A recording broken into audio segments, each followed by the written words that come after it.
Yo ya voy comenzando, así nos organizamos, entiendo que hayamos comenzado con determinada demora, y disculpas por ello, pero la idea de este encuentro es justamente reunirnos, conocernos entre todos, ya que la particularidad de esta antología fue que surgió en un contexto post-cuarentena y en formato digital. Ante todo me presento, para quienes no me conocen, mi nombre es Julián Contreras, soy editor, escritor, administrador del espacio de Opiniones Marginales, que es un espacio radial actualmente que estamos llevando a cabo con Pablo de Micheli, donde entrevistamos a autores y artistas independientes, pero hoy vamos a hablar de dos antologías concretas, que es Los que están en el aire, la antología por los 40 años de democracia, y Juran los que te matan, antología popular antifascista. Ante todo, también agradecer nuevamente el espacio de Federal que habilita esta posibilidad de reunirnos y organizar eventos culturales de distinta índole. Agradezco la paciencia de quienes han venido de lejos para participar de este evento. A gratitud inconmensurable, de verdad, porque Petricor es un sello, voy a decir un sello chico, fundado en el año 2022, y que tiene la finalidad de acompañar a los autores y artistas independientes en el proceso de publicación de su libro. Pero bueno, hoy quiero hablar poco porque la idea es conocerles a ustedes y que ustedes se conozcan entre sí. Los voy llamando en tandas de 3-4 personas. Y quiero que la primera tanda, ya los voy a ir nombrando para que se preparen: Raquel Asriel, Pablo de Micheli y Mónica Glomba, que se vayan preparando tranqui a su tiempo. La idea es que comenten un poco qué fue lo que les interpeló para participar de la respectiva antología, y también si tienen algo para leer, un extracto del texto con el que participaron de la antología, bienvenido sea. Si no lo tienen, pueden comentar sus pareceres respecto a estas dos antologías necesarias en este contexto. Les aviso, les anticipo también que en el siguiente bloque voy a llamar a Juan Ignacio, a Noelia Rumín y a Otsomek. Buenas noches para todos, gracias por estar acá. Un poquito para contarles más que nada el génesis de esto. Tuvo que ver con que con Julián compartimos un espacio radial, se llama Opiniones Marginales, se hacen entrevistas a los escritores que vienen. La literatura es una excusa para hablar de todo, justamente, y siempre estaba la idea latente de estas antologías de Petricor de juntar a todos los escritores que participaron, no solo para conocerse, sino también para compartir en un momento hoy, en este contexto en el que estamos, donde tenemos que estar más unidos que nunca en muchos sentidos, estas lecturas y conocernos las caras también, lo que hemos leído y nos hemos leído en estas antologías que han salido. Siempre nos quedó la duda de quiénes eran, más allá de buscarlo por Instagram o Facebook y demás. Pero la idea era esa. Estuve picando la cabeza a Julián durante mucho tiempo para esto, que había que tener una juntada, había que juntarse en un lugar y un poquito hablar de lo que está pasando, que es esto justamente, lo que están en el aire, y la otra antología con este contexto muy transitorio, si se quiere, que estamos pasando. Pero la idea justamente era esa, era juntarse, compartir un momento y sabiendo que la palabra nos une hoy en este tiempo que corre. Así que empezamos. Primero, disculpen que me sobresalté por encima de ustedes. Estás disculpado. Está disculpado.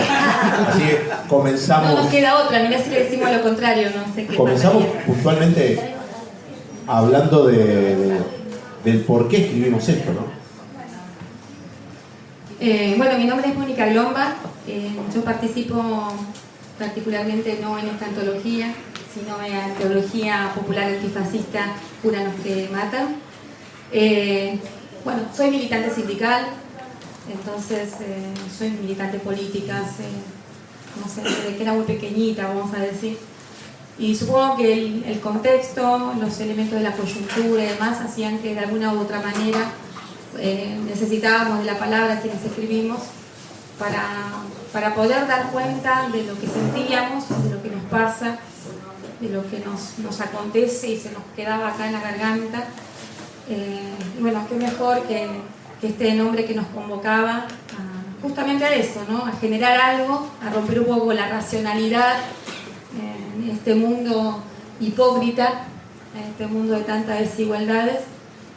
Y bueno, la palabra en la poesía es una palabra diferente, es una palabra que puede generar, que puede movilizar, que nos puede hacer llorar, enternecer, que nos puede mover el cuore, ¿no?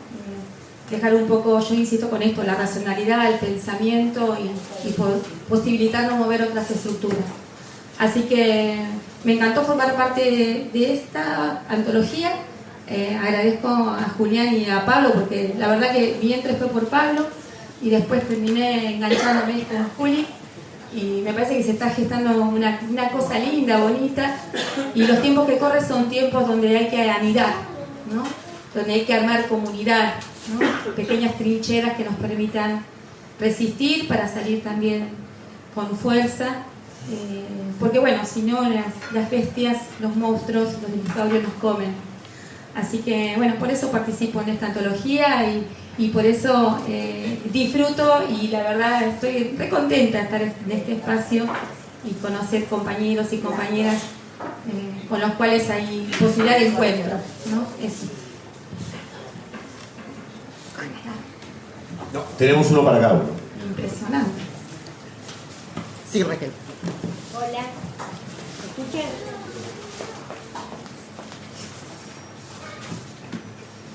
Hola, yo soy Raquel Asriel, y bueno, y escribí y participé en las antologías por el afán que tengo de que se sepan cosas, porque hay gente que tiene la cabeza tapada, no se da cuenta de nada de lo que pasó, no quiere tener memoria, y la memoria es elemental para los pueblos. Sin memoria ningún pueblo sigue adelante. Y entonces escribí sobre muchas cosas, sobre todo lo que pasó en la dictadura, ¿no? Que fue tremendo, y tenemos que tenerlo eso como una luz en el camino para que no se vuelva a repetir. Ver la lucha de las madres, de las abuelas, de los familiares, y la lucha de la gente que siguió sobreviviendo, porque todos fuimos víctimas en esa época. Y ahí lo quiero repetir con el nombre de la democracia, una dictadura tremenda. Despojarnos de todo, despojarnos de nuestros sentimientos, de identidad como pueblo, como argentinos, que siempre tenemos en el mundo hemos demostrado esa conciencia de lucha, esa ganas de prevalecer, de ser. Hemos tenido personajes importantes que han sobresalido a nivel mundial, y que las luchas obreras que hubo en la Argentina fueron muy significativas y muy ejemplarizadoras para mucha cantidad de gente en todo el mundo. Bueno, y el dolor que me provoca todo eso, el dolor lo expreso de esa manera, con amor hacia los que luchan. Bueno, aparte les cuento que yo también fui antes jubilada, ¿no? Fui dirigente sindical, y también participé en política, y ahora he volvido a retomar la política. Porque este momento es un momento que hay que hacer de todo, pero sobre todo unirnos, no porque uno piensa de una forma y otra de otra, estar separados. Si el objetivo es el mismo, unámonos y olvidemos las diferencias. Bueno, nada más, eso quería decirles. Bien, un poquito para hablar del cuento o de lo que escribimos en estas antologías, que tiene que ver en el caso mío con una historia parte real y parte irreal, en la cual un compañero del secundario pensaba que era hijo de desaparecidos, lo cual lo consideraba una estupidez porque era igual al padre, y me picó tanto la cabeza que fuimos a Abuelas con él.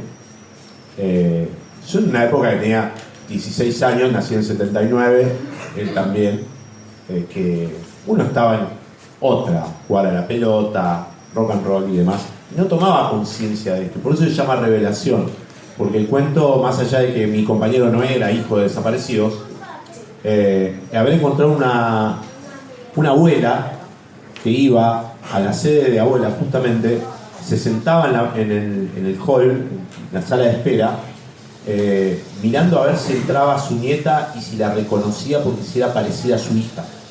Y su hija había desaparecido. Y por ese lado es el cuento, y a mí me tocó estar con esa persona, hablar con ella, y ahí tomé conciencia a los 15, 16 años lo que había sido la historia argentina y lo que había sido la dictadura realmente. Y eso lo traté de plasmar ficcionalmente en este cuento que aparece en la antología. Pero muchas veces uno necesita el relato, necesita la realidad para darse cuenta lo que pasó y para decir nunca más, obviamente. Y tomar conciencia de que esa época oscura marcó a muchísimas personas, y que hoy se tenga en tela de juicio ese evento histórico es algo que no se puede dejar pasar de lado, porque pasó, ocurrió y las libertades se perdieron en ese momento. Es lo único que puedo decir sobre mi participación en esta antología. ¿Vas a leer algo? ¿Vas a leer algo? No voy a leer porque justamente acabo de contarles la historia del cuento. Léanla, disfrútenla, es un cuento extenso, pero para comentarles cómo fue esta participación puntual dentro de los que están en el aire. Y bueno, agradecer a Juli como siempre esta posibilidad. Mónica. ¿Puedo leer? Vos diste un encuadre, entonces trato de... Voy a leer, no sé si puedo dos de los tres, o... ¿Sí? Cumbia 420. Borrón y cuenta nueva. Crucifican a destajo y sacrifican como en un matarife apestoso, con pocas referencias, lo nuevo, por temor a que lo rancio se descubra. Borrón y cuenta nueva. Picadero de carne, temerosos gritan y acusan por miedo a perder esa miserable cuota de poder, una pequeñez absorta en nombres pequeños que pretenden ser grandes, pero nunca sabios. Experiencia que atropella los sueños, experiencia pretenciosa viviendo de historias ajenas. La vida son fenómenos de colores, arcoíris en degradé, Tetris que no encastran, caos demencial que arremete contra los propios. Minúsculo poder disfrazado con sonrisas, discursos preocupados, incluidos en bibliotecas posmodernas, sin historias largas, solo recientes. Olvidar es la consigna. Borrón y cuenta nueva. ¿Quiénes son los cazadores de brujas? ¿De qué lado estás, arlequín de vidriera, nariz fruncida, pelado botón, Batman sin capa, progresista virtual, pelilargo, machista? Borrón y cuenta nueva. La lista del fiado del almacenero se hizo más corta este mes y en el celular varios nombres resultaron bloqueados. Todo se achica en este mundo finito, mientras a lo lejos suena una cumbia 420. Mundo hipócrita.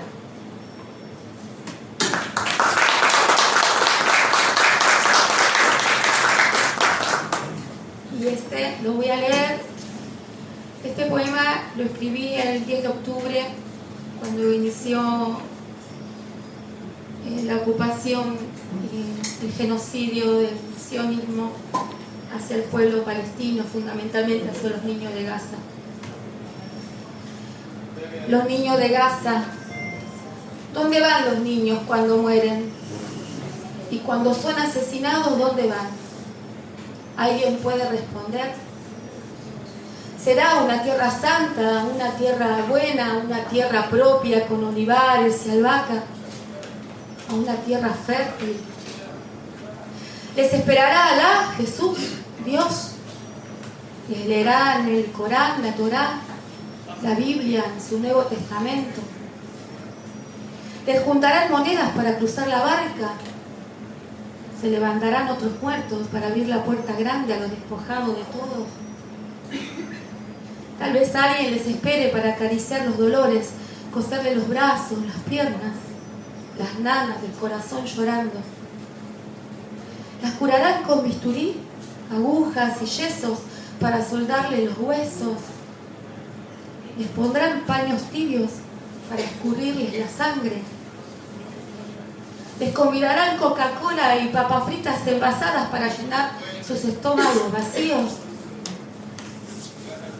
¿Los esperarán con valeros y camisetas de Messi o Ronaldo para que sigan jugando en canchitas improvisadas de polvo y piedra? ¿Quiénes son los muertos que abrirán la puerta? ¿Calmarán los gritos de las madres quien abra la puerta? Rezarán sus últimos ayat y sacudirán los brazos de despedida del cuerpo duro, los ojos cerrados, la boca sin risa. ¿Dónde van los niños cuando son asesinados por las bombas de la ira que llueven desde el cielo? En el cielo las estrellas brillan aún y se multiplican cientos de millones de estrellas. Son ellos danzando libres, curioseando a este mundo de mierda que simplemente los ejecutó.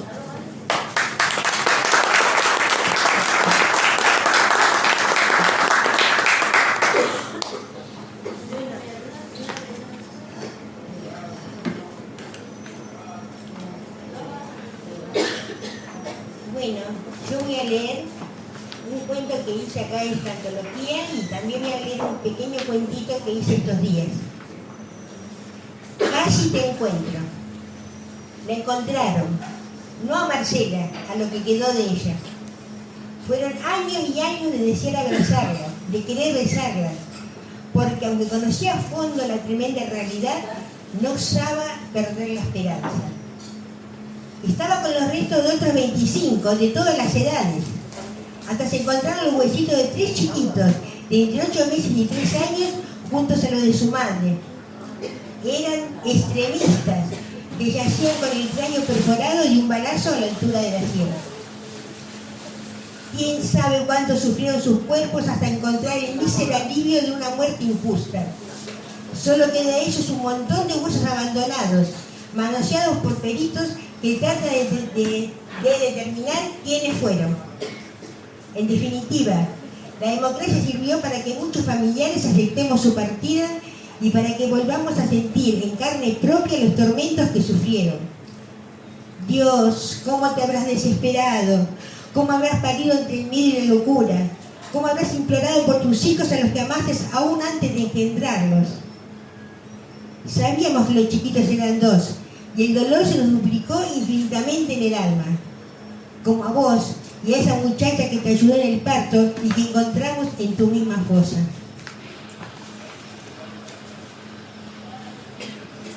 Hace 4 años que trabajo aquí. He visto de todo. He sufrido por todo hasta comprender que lo único que se puede hacer en un hospital es suplir con el corazón la falta de una infraestructura acorde con las necesidades de miles de pacientes. Pero esto no creí que pudiera pasar jamás, que las embarazadas fueran torturadas como esta muchachita que trajeron hecha mierda, reventada, que no evita un quejido de dolor, solo clama por sus hijos, solo llora y se desespera pensando qué será de ellos. Hoy pude comunicarme con el número telefónico que entre susurros me dictó.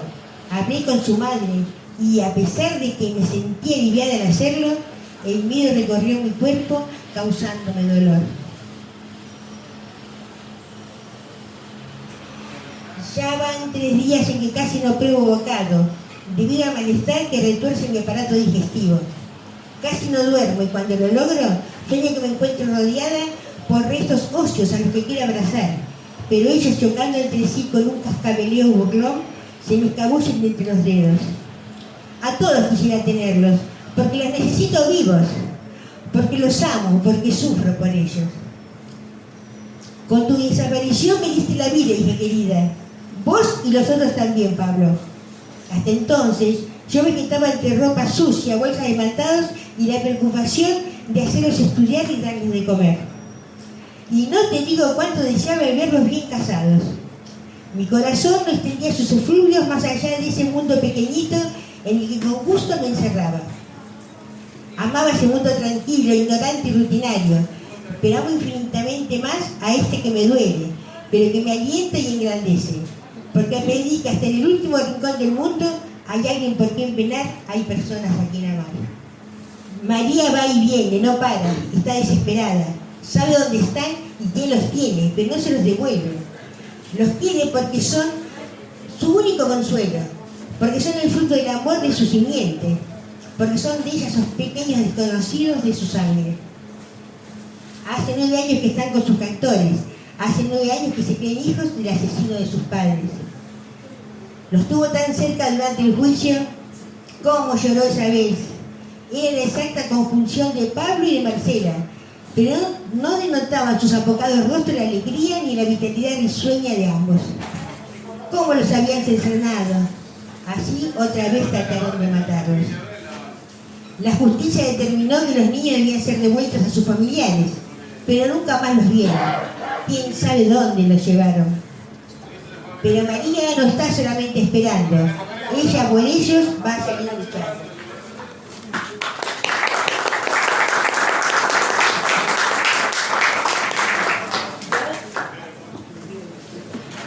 Y ahora les voy a leer un pequeñito que hice estos días porque estoy por editar otro libro. Luna llena. Llueve copiosamente. Vaya a la ventana y ve como las gotas de agua rebotan contra el vidrio, formando miles de globitos que al instante se dispersan volviendo a ser una sola masa. Le gusta la lluvia. Se siente limpia con el agua que, aunque no la moja, le purifica el alma. Además, le encantan las noches nubladas porque no hay quien la persiga con su mirada. Es que la luna es malvada. Cuando empieza a asomar la luna nueva, comienza a sufrir. Con los cuartos lunares se siente cerrada de soslayo y cuando el satélite llega a estar completamente redondeado, se siente atosigada por esos ojos que la espían arteramente. Es que la luna es la única que sabe su secreto. Ese que nadie le contó. El que destrozó su adolescencia, le hizo perder la alegría y la sumergió en la desconfianza y el temor. Por eso no tolera que la miren, no tolera esa expresión mortal y burlona, que le grita, yo sé, yo sé. Oiga a ese único testigo del fatídico momento en que su vida dio tremendo vuelco. Oiga a ese cielo ahora despejado que le sonríe fatalmente. La ventana tiene rejas delante de los vidrios, pero no tiene cortinas. Y ya hace 4 días que la ve. Trató de taparle la boca con sábanas, pero no pudo porque la abertura está muy alta. Corrió a la cama y se subió a ella, pero tampoco alcanzó a llegar para enganchar la tela de modo que pudiera ocultarla. Y ella sigue allí con su redonda cara. Trató de olvidarse de esa presencia traumática, tapándose la cara con la almohada, pero la presencia de ese rostro la enervaba y le impedía descansar y la privaba del alivio del sueño. Buscó por toda la habitación, pero no había nada contundente con qué alejarla. La luna seguía allí, mirándola fijamente. Se desesperó y gritó, más bien aulló, mientras se arañaba la cara. Pidió auxilio, pero nadie la escuchaba. Ya fuera de sí, agarró el cajón de la mesita de noche y a mordiscones le arrancó una astilla y se la clavó en la garganta. Cuando la mañana siguiente vinieron a verla, las enfermeras no podían creer que algo así hubiera sucedido, porque estaban seguras que a esa loca la tenían controlada. Hola, buenas noches. Bueno, para quienes no me conocen, yo soy Juan Ignacio Quiroga. Yo soy generalmente más conocido en las redes sociales bajo un seudónimo, como suele ser bajo otro tipo de nombre artístico. Un cinéfilo entre libros. El surgimiento del nombre básicamente fue por la carrera que yo empecé cuando terminé el colegio, que fue diseño audiovisual. La carrera está apuntada básicamente gran parte de la carrera al cine, así que por eso me echan los dos nombres, el cine y los libros, la literatura, que me considero lector desde los 13 años aproximadamente, de leer por mi cuenta, más allá de la lectura obligatoria del colegio. En las redes sociales básicamente lo que me encargo es leer y reseñar. Lo que leo va más allá de sean novedades o libros viejos, clásicos, más allá del género.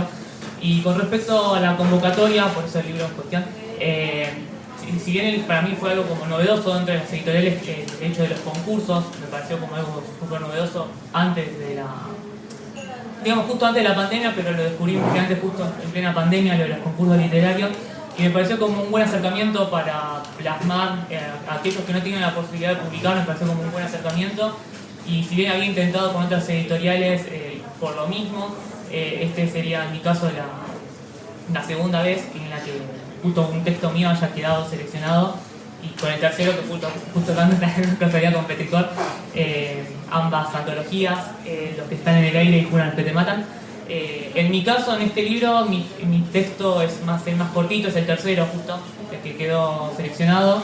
Y nada, todavía como que no caigo todavía que tener algo físico más que nada.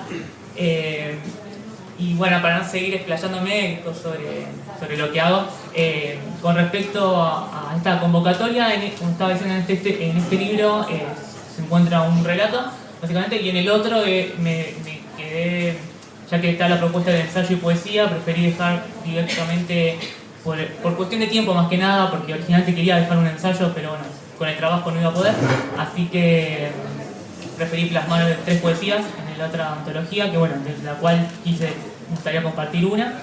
Y como está diciendo, bueno, y este es un relato corto, después lo voy a leer. Fernando. Sí.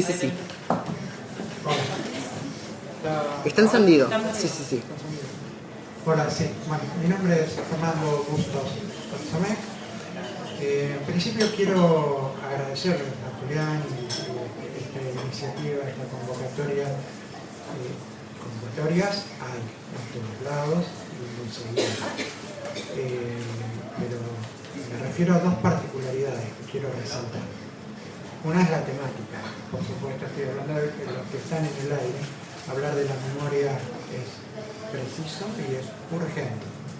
Así que me encantó. Y por el otro lado, es una convocatoria para una edición gratuita. También me pareció congruente, ¿no? Con la temática, que pueda llegar lo más lejos posibles en estos momentos urgentes y en estos momentos de tanta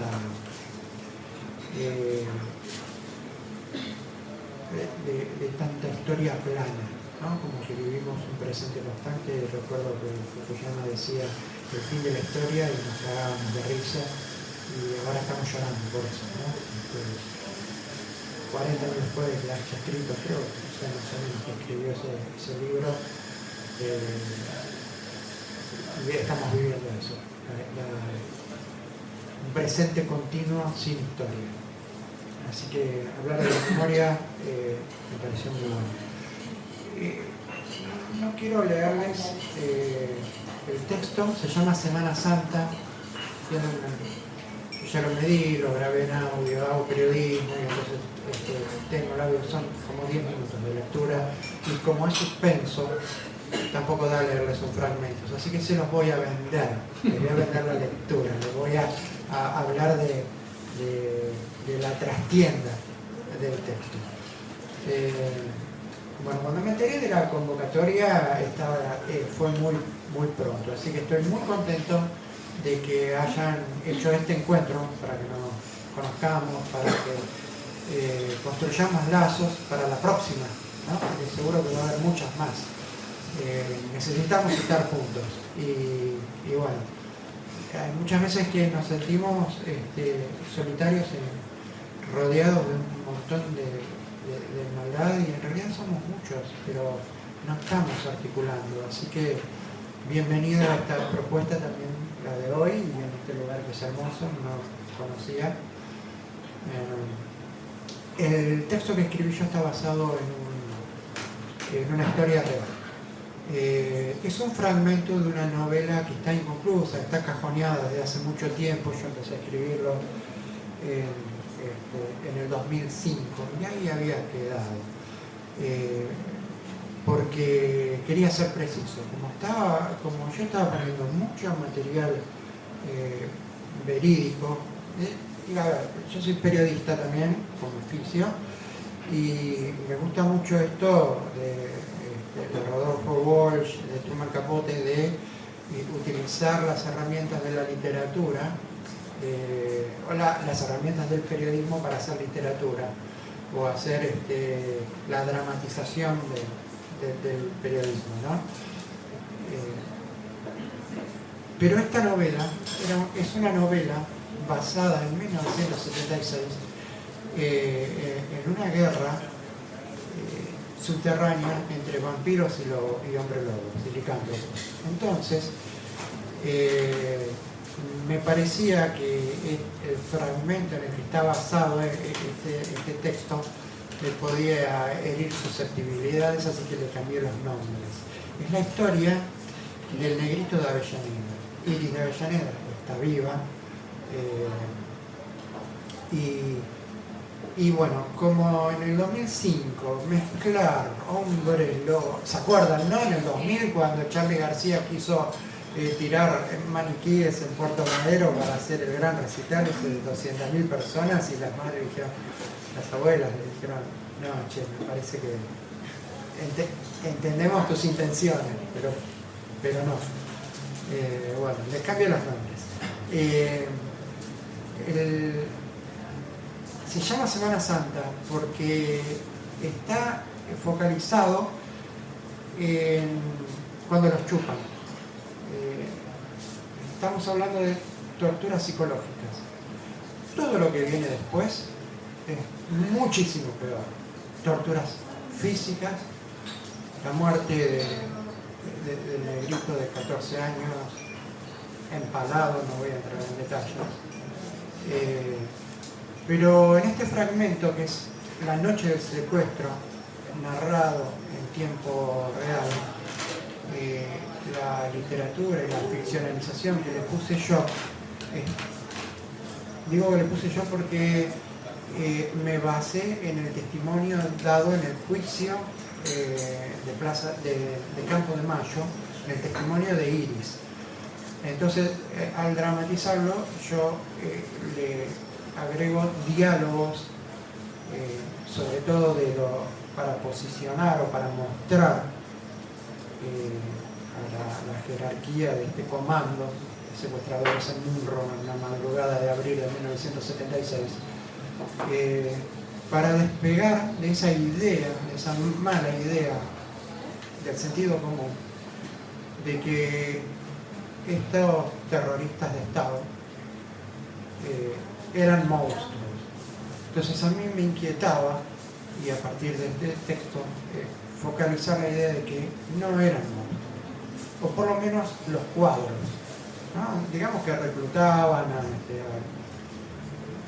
los milicos, a los policías, ¿no? A gente que ya tenía algún tipo de trastorno, ¿no? Lo vemos en la novela esta Ojos Bien Cerrados, no recuerdo cómo se llama, la que fue a ¿no? Donde muestran que los torturadores tenían problemas psíquicos y por eso eran reclutados. Pero los cuadros no. Los cuadros eran personas instruidas, lo que hacían tal vez con cinismo, pero lo hacían desde una racionalidad. Esa maldad tiene que ver con sus ideales, ellos creían en eso y lo que hacían no les importaba, tenían una gran cuota de maquiavelismo mal interpretado, ¿no? Porque yo creo que Maquiavelo, todos nos quedamos con lo que dice el príncipe, pero no creo que pase por ahí. Pero bueno, lo que pretendo demostrar es que hicieron una tortura psicológica donde debatían con sarcasmo para generar miedo en estos secuestrados, simulando también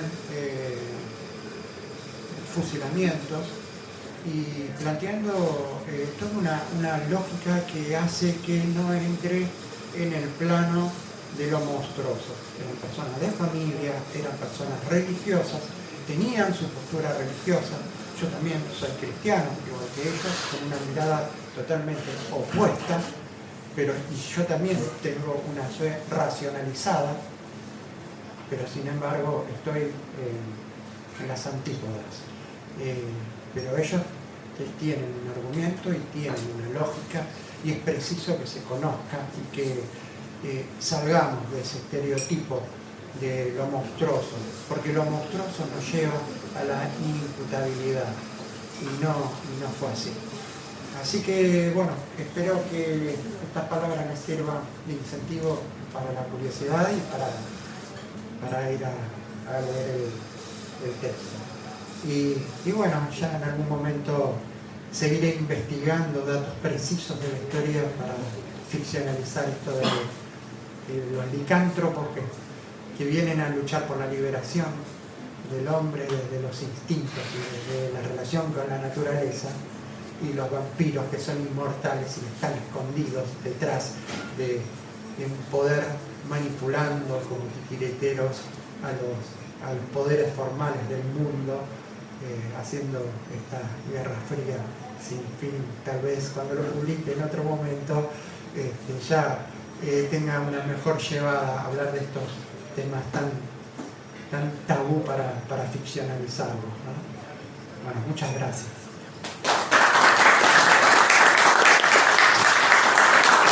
Noelia, antes de que hables, también te quiero dar la deferencia, si querés comentar tu participación en otra antología, justamente, que fue la antología de terror y que en algún punto también fue la previa a tu participación. Te quiero dar esa deferencia, porque venís de lejos también, así que agradezco y quisiera aprovechar para que todo el mundo te pueda escuchar. Bueno, ¿se escucha bien? Bueno, yo soy Noelia, participé en la antología El Padre Nuestro que está bajo tierra con un relato de terror que salió el año pasado, me parece, ¿no? Fines del año pasado. Y este año con una selección de poemas, en la selección, en la antología Juran los que te matan. Bueno, la verdad que me gusta bastante el tema del espacio, poder estar acá y que se pueda compartir con todos en un momento tan crítico en el que estamos viviendo, donde estamos viendo realmente posturas totalmente fascistas que con total naturalidad están copando espacios públicos. Yo soy docente del nivel medio, soy profesora de historia, y es realmente preocupante cómo estos discursos de odio van permeando también la juventud. Con respecto a los poemas, yo hice durante lo que fue la pandemia un poemario, una serie de poemas que reflejaban lo que yo estaba viviendo. En el momento en el que yo, me había quedado sin trabajo, como creo que le había pasado a la mayoría, pero bueno, también hay una cuestión particular. Yo soy de Rosario, provincia de Santa Fe, una ciudad que está sobre el Paraná, y durante todo lo que fue la pandemia fue la quema de humedales enfrente de la ciudad de Rosario, que son las islas, ¿no? Ya provincia de Entre Ríos. Aclaro por si no conocen esa zona. Con total impunidad, durante meses y meses, desde esta orilla, desde Rosario, vimos las islas incendiarse. Hubo muchas movidas populares, se cortó el puente Rosario-Victoria, que es un tránsito muy importante entre las dos provincias, en el Monumento a la Bandera, que todas las marchas en defensa de los derechos humanos, por el feminismo y demás, se nuclean en el Monumento a la Bandera. Es un símbolo para todos los rosarinos y las rosarinas, el monumento, un símbolo de lucha, y durante todo ese año, todo ese periodo, vimos justamente un ecocidio. Y yo vinculo el concepto de la categoría de ecocidio también con lo que fue el genocidio en la última dictadura militar. Digamos, ¿qué es lo que pasa también cuando un Estado avasalla a la ciudadanía? ¿Y cuáles son las herramientas de resistencia que esa ciudadanía puede generar? Una herramienta de resistencia yo creo que es la poesía o los relatos como generalidad, y creo que son espacios que tenemos que sostener. Algo que también me parece importante es la diferencia generacional. Digamos, acá hay personas que quizás han nacido en dictadura, personas, en mi caso yo nací en democracia, yo nací en 1991, pero fue una democracia también con muchos contrastes, ¿no? Porque yo nací en el 91, vi toda mi infancia lo que fue el menemismo, pero también en el menemismo, en un contexto donde también se avasallaron muchísimos derechos y conquista de los derechos humanos que venía ya de la década anterior, el movimiento muy importante de madres, de abuelas y de hijos que va surgiendo durante ese momento, y también surgen espacios de resistencia, pienso en ese contexto, como los escraches a los genocidas. Entonces, hay muchas formas en las que la ciudadanía puede ir resistiendo, y creo que la poesía es una. Bueno, paso a relatar, así no me extiendo tanto, un poema.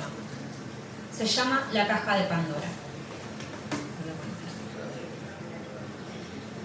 En un cajón sórdido de mi cuarto lo oigo palpitar.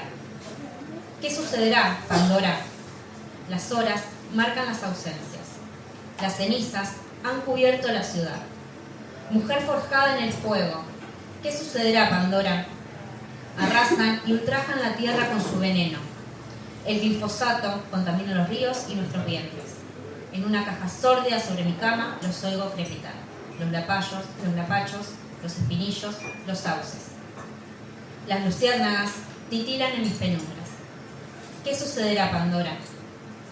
En una caja sórdida entre mis piernas, un yacaré me extiende sus garras desde adentro.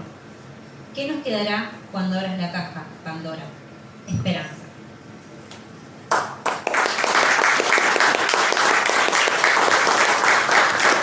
Y concluye el bloque Juan Ignacio con sus lecturas. Sí, con respecto a lo que estaba diciendo Noé, justo me viene, parece mentira, pero viene como a colación a mi poesía, que también estaba relacionada dentro de la temática que ofrecía Julián, era el hecho de, ¿cómo es que decía? Lo de la parte ecológica, que si no me salía perdón, que dijiste de esa. Entonces, yo también decidí dentro de los 3 poemas, en las temáticas, tocar justo ese tema. En mi caso, que también dentro de la misma antología, mi poesía se llama La naturaleza nos llama. Y dice, bueno, que aquellos que lo leyeron saben que hice como un juego de palabras con cada letra del título. Entonces voy a tratar de, aquellos que no lo leyeron, que se pueda poder transmitir mi intención, digamos, de por qué lo escribí de esa manera. La naturaleza nos llama, aunque hagamos oídos sordos. ¿No se dan cuenta que nada es igual a nuestro alrededor? Tenés en tu mano el poder de hacer algo. Urbanización versus naturaleza. Reciclá, empezá por algo pequeño. Así verás una diferencia. La lección aprendiste. El cambio comienza por uno. Zoom out.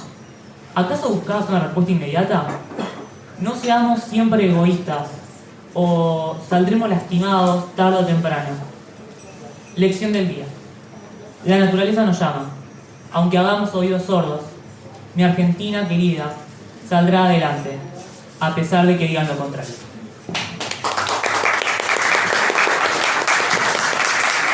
Y léete el de los que están en el aire, sí.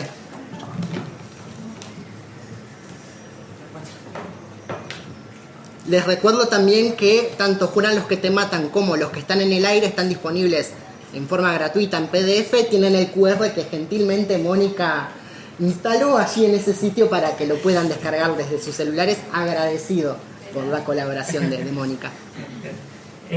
Bueno, le voy a decir, mi relato se llama El poder de la voz. No sé si me atrevo a plasmar lo que dijo, porque supondrán el desenlace. Estaba en segundo año de secundaria en la materia Lengua y Literatura, analizando uno de mis libros favoritos de la literatura británica, Las Crónicas de Narnia. Más allá que tenía la película El león, la bruja y el armario bastante presente en la cabeza a la hora de mencionar el contexto histórico, fue inevitablemente relacionarlo con nuestro país. La clase comenzó como una simple tarea, luego escuchamos testimonios al respecto, hasta que el libro quedó en un segundo plano. Uno de mis compañeros tomó la palabra y nos quedamos escuchando. De repente, el panorama se tornó más cercano. Logró comparar lo que se vivió en Europa con nuestro país en plena dictadura militar. En ese momento, no solo me sorprendió el testimonio, sino quién lo manifestó. A partir de ese día, aprendí muchas cosas, como no juzgar a una persona por su comportamiento, porque nunca sabremos por lo que atravesó. Escuchar más y hablar menos. La historia existe por un motivo: saber quiénes somos para saber hacia dónde vamos. Si bien no recuerdo cómo terminó la jornada escolar, dicha experiencia me marcó. Sin embargo, años más tarde, al graduarme de un colegio católico donde su prioridad siempre fue la religión ante la enseñanza sociopolítica, tuve mi recompensa. Como estudiante de Sociedad y Estado, colmaron mis expectativas al tener una docente que le ponía el pecho a las balas, exponer diversos temas del país sin tapujos y abiertas al debate. Mi cuerpo estaba revolucionado.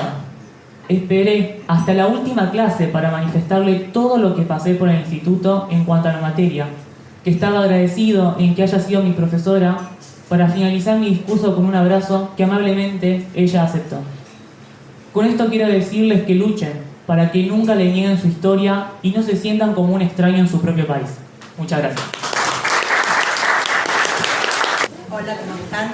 Mi nombre es Gloria Duré y la verdad que sí, me movilizó la convocatoria porque es como que este tiempo en que uno se encuentra tan pareciera solo, fue muy movilizante para mí el hecho de la convocatoria y poder escribir algo que para mí fue un testimonio, ¿no? Yo particularmente actualmente estoy jubilada y trabajé siempre desde mis 19 años en Plaza de Mayo, en el Ministerio de Economía. Es decir, cuando yo entré a trabajar estaba un gobierno militar, después vino la democracia, Raúl Alfonsín, que me marcó muchísimo esa época y bueno, la verdad fui feliz. Después también viví la Plaza de Malvinas, siempre aledaño, porque yo trabajaba en el ministerio y bueno, tenía que pasar por el costado de todo lo que sucedía, ¿no?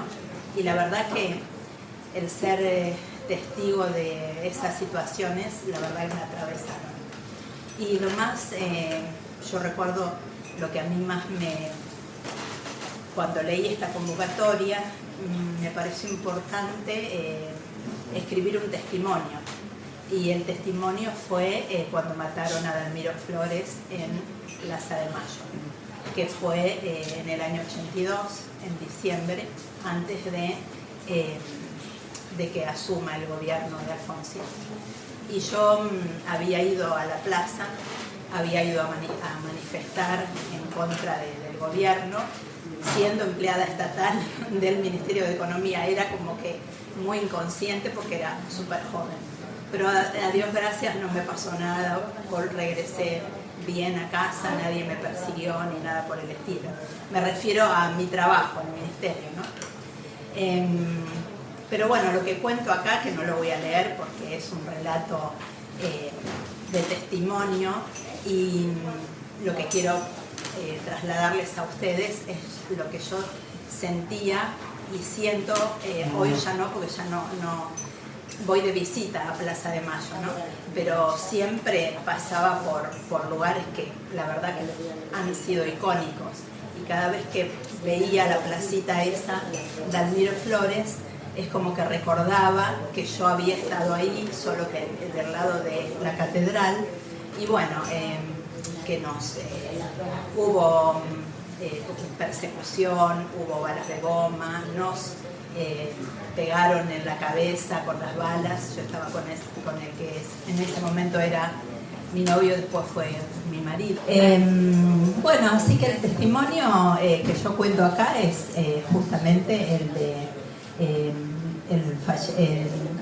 la muerte de Dalmiro Flores, y bueno, que nosotros estuvimos ahí viéndolo. Me pareció muy importante porque es como una de las tantas atrocidades, ¿no? Del gobierno militar que vivimos en ese momento. Así que bueno, es eso lo que les quería contar, y los invito a que lo lean porque realmente lo estoy contando como que la verdad que no me lo olvidé para nada, y hoy por hoy sigo recordando en carne propia y en sentimiento lo que nosotros atravesamos en todo ese tiempo, ¿no es cierto? Así que bueno, les quería contar eso, y eso es lo que está escrito aquí, en el día que mataron a Dalmiro Flores.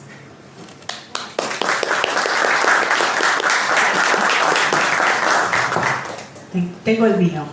Bueno, buenas tardes. Mi nombre es Luisa Osuna. Primero, para responder, ¿no?, el por qué participar de esta convocatoria. Desde el primer momento en el que empecé a escribir y dije, bueno, a ver, más allá de que este siempre fue un sueño personal, asumo que tengo cierta desviación profesional que tiene que ver con la comunicación. Ante todo, soy comunicadora, además de docente, y creo que es fundamental comunicar algo a través de lo que uno escribe. Y convocatorias como estas contribuyen y nos ayudan a que comuniquemos, a que construyamos entre todos, a que recuperemos la historia. Soy hija de la democracia, no viví el proceso, pero sin embargo, como argentina vivo todas las cicatrices que este proceso nos dejó en la historia y en la memoria colectiva. Así que fue por eso que me pareció fundamental y muy importante la convocatoria de los que están en el aire, que es la antología en la que participo. En la otra no llegué con el tiempo, me quedé con las ganas. Bueno, sí les voy a leer, porque a mí me encanta leer, los que me conocen ya lo saben. Les voy a leer un fragmento porque el relato, si no, es demasiado largo. El vértice en el que se besan las avenidas. Llueve, y eso no es bueno. La lluvia arruina el ritual. Los años no han pasado en vano y han hecho mella en mi cuerpo. Los días de lluvia intentan doblegarme. El dolor aparece y cuesta más llegar. Me levanto con cuidado. Busco las botas de goma. No quiero resbalarme. El piloto y el paraguas. Antes de salir me abrazo a un insípido té con leche, intentando entibiar mi corazón congelado. No me entienden y hasta me juzgan, pero el corazón de una madre no está preparado para la incertidumbre. Todas las mañanas camino hasta el vértice en el que las avenidas se besan, esperando reencontrarme con ese abrazo, con la tibieza de sus besos, con la alegría cantarina de su voz, con la melodiosa cadencia con la que me decía mamá. La esquina sigue igual, aunque haya cambiado en apariencia. El sol la sigue bañando en la mañana, reflejándose en los cristales de la ochava que duerme bajo la marquesina. Ahora es una barbería, aunque supo ser remisería, ciber, kiosco, panadería.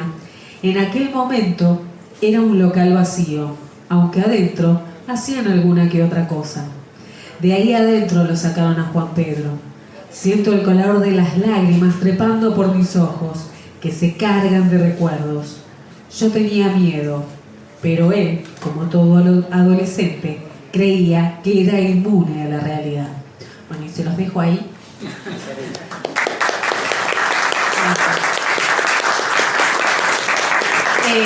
Para aclarar, sí es una historia absolutamente ficcional, más allá de que, bueno, muchos por ahí recurrieron a relatos verídicos o cosas que realmente pasaron. Esta es una historia que surge del deseo, más que nada, del deseo que todos los nietos se reencuentren con su familia.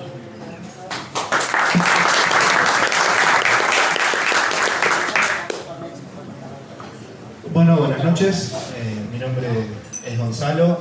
Primero que nada, agradecer a Julián y a Peticor, le digo, la iniciativa en general de poder estar compartiendo sentimientos y reflexiones, ¿no?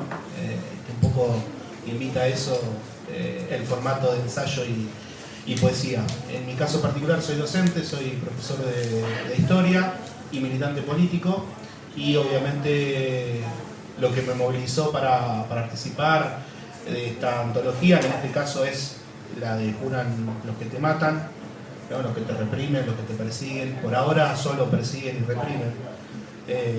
Fue, bueno, además de obviamente encontrarla en la magia de las redes sociales, digo, resaltar esto, ¿no? De poder compartir a través de la palabra lo que nos está pasando como pueblo. Como hijo también de la democracia, entendiendo que la democracia es, entre otras tantas cosas, poder elegir a nuestros representantes. Creo que mucho de lo que hoy estamos padeciendo como pueblo tiene estrecha relación con una profunda crisis de representatividad que creo que hay en el espectro político, sobre todo, ¿no? Uno ve con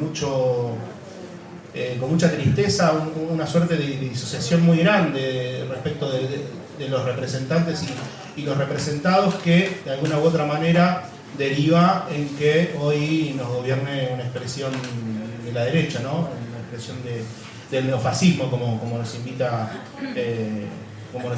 reflexionar la antología.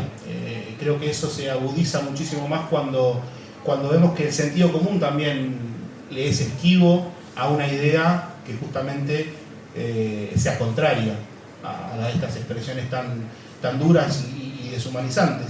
Y ahí me parece que también reflexionar en cómo comunicar, ¿no? Recién cuando la escuchaba a Melissa, digo, de cómo poder comunicar, sobre todo en tiempos donde por ahí lo efímero, lo corto, lo vacío, ¿no? Una suerte de hegemonía de TikTok, ¿no? De que lo más corto, lo más punzante es lo que a veces penetra más en el sentido común, y eso creo que a los que defendemos, los que nos sentimos parte del campo popular, nos es complejo. Nos es complicado, digo, porque tendemos a explicar los procesos, a apostar a un poco más, y ese mensaje tan corto y vacío creo que ha hecho mucho mella en lo que hoy, digamos, lo que hoy estamos padeciendo como sociedad. En lo que tiene que ver, ya como para pasar al texto, donde voy a leer del ensayo, dos carillas, como nos habían también propuesto. Justamente el título es Representar, condición ineludible para derrotar al neofascismo en la Argentina. Y dice en las primeras carillas, y las últimas que elegí esas porque creo que también tiene mucha relación con lo ocurrido en la última semana, con la discusión en el Congreso, con la detención también de muchos manifestantes, y de esta idea de que a veces es el pueblo el que sale a poner la cara y muchas veces los representantes nos terminan dando la espalda en muchas cuestiones. En alguna oportunidad, el pensador boliviano Álvaro García Linera lanzó la afirmación de que las victorias son cada vez más cortas y las derrotas también.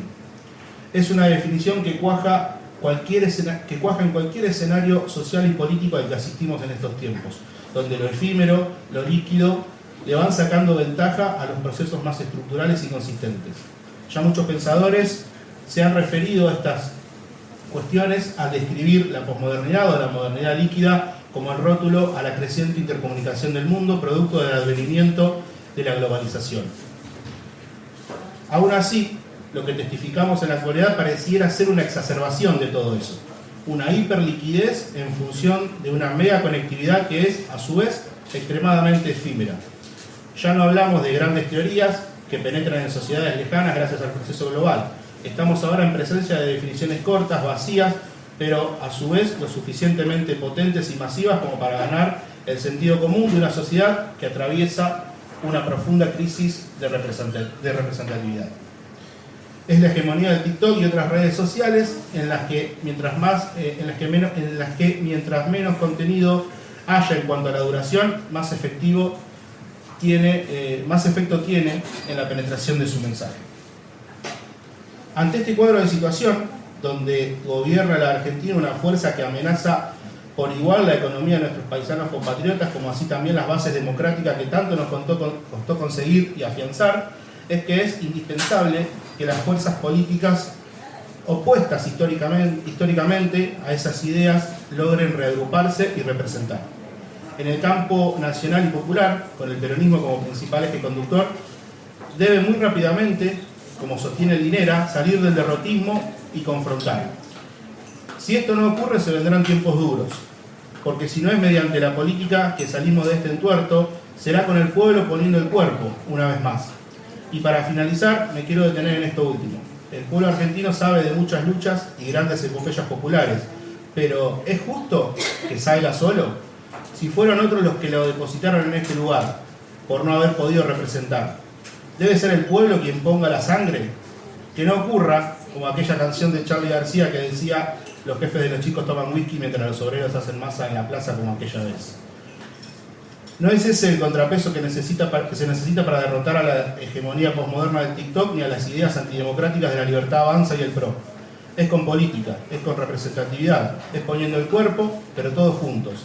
Es sabiendo, muy a pesar de los defensores de la posverdad, que la única verdad es la realidad. Solo hay que desencillar hasta que aclare, y como sabemos, en los veranos aclara cada vez más temprano. Esta derrota será corta. El campo popular debe estar preparado para transformarla en victoria.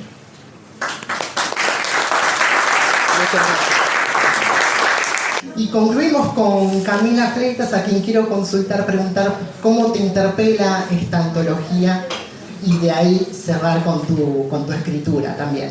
Bueno, buenas tardes. Yo soy Camila Fleitas. La verdad es que no preparé nada, no pensé qué es lo que iba a decir, estoy muy nerviosa. Bueno, no sé, me presento un poquito. Yo soy de La Ferrere, soy estudiante de Lengua y Literatura. Actualmente estoy dando mis primeros pasos en la docencia, arranqué fines del año pasado. Así que, bueno, ¿cómo me interpela este libro, Los que están en el aire? La verdad es que me siento muy emocionada de estar acá compartiendo con grandes escritores. Y la verdad es que voy a ser también un poquito sincera. Mi texto me da un poquito de vergüenza al lado de los otros textos porque es un poquito más pedorro, la verdad. Le falta un poquito de estructura, sí, lo siento así, le falta un poquito de estructura, un poco de técnica, pero sinceramente siento que es muy fundamental hablar de la memoria y reflexionar acerca de esto, más en el contexto político y social que estamos viviendo como país, llenos de discursos negacionistas y de odio, y me parece muy importante organizarnos, ¿no? Para ver cómo llevamos adelante estos años que nos esperan y estos meses que venimos llevando, ¿no? Y me parece que es fundamental estas reuniones en las que estamos para reflexionar y debatir. Justamente en el viaje veníamos hablando con mi amiga sobre la tecnología, ¿no? La inteligencia artificial que nos facilita tanto y no llegamos a pensar ni a reflexionar sobre lo que estamos viviendo. Y bueno, me parece importante estas reuniones y hablar sobre la memoria y más hacerlo con los pibes, ¿no? En las escuelas. Yo imagino que varios de acá son profes, docentes. Nada, me parece importantísimo hacerlo porque estamos inundados de discursos de odio, discursos negacionistas, que los pibes lo van incorporando. Así que nada, me parece buenísimo que tengamos este libro para trabajarlo y que también lo tengamos en formato PDF y de manera virtual, de manera gratuita, para que cualquiera pueda accederlo. Yo este año empecé a trabajar el texto de Meli Osuna en la escuela, y los chicos la verdad es que quedaron maravillados y muy emocionados. Y se pudo pensar mucho, ¿no? Reflexionar e ir a lo más adentro que tenemos nosotros, ¿no? Hablar sobre identidad, la memoria, los 40 años de democracia. Así que bueno, nada, me parece muy importante. Bien. ¿Y nos vas a compartir tu lectura? Insisto. Bueno. Porque además es con la que cierra la antología, le das un gran telón de fondo. Sí, no sé si tan grande, pero bueno. Yo no permito que los autores que edito tengan falsa modestia. Vale la pena leerte, en serio. Bueno, gracias. Me encantaría.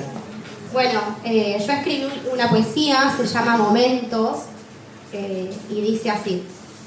En aquel momento, madres y abuelas desesperadas fijaban como lugar de encuentro aquella plaza los jueves por la tarde. En aquel momento, esas mujeres partían desde distintas localidades rumbo a ese lugar de lucha y resistir era la única opción. En aquel momento, aquellas madres y abuelas de desaparecidos sin identidades se ataban en la cabeza pañuelos blancos que las distinguían del resto, y en sus manos pancartas que decían aparición con vida, que levantaban bien alto. En aquel momento, aquellas locas insistían en saber dónde estaban sus hijos, nietos, los desaparecidos, que pasaron a pertenecer a cada una de ellas. En aquel momento y en este momento, ellas sabían y lo saben, que la resignación no tendría lugar en sus vidas. en aquel momento, ellas no sabían que se convertirían en nuestro símbolo y bandera de lucha.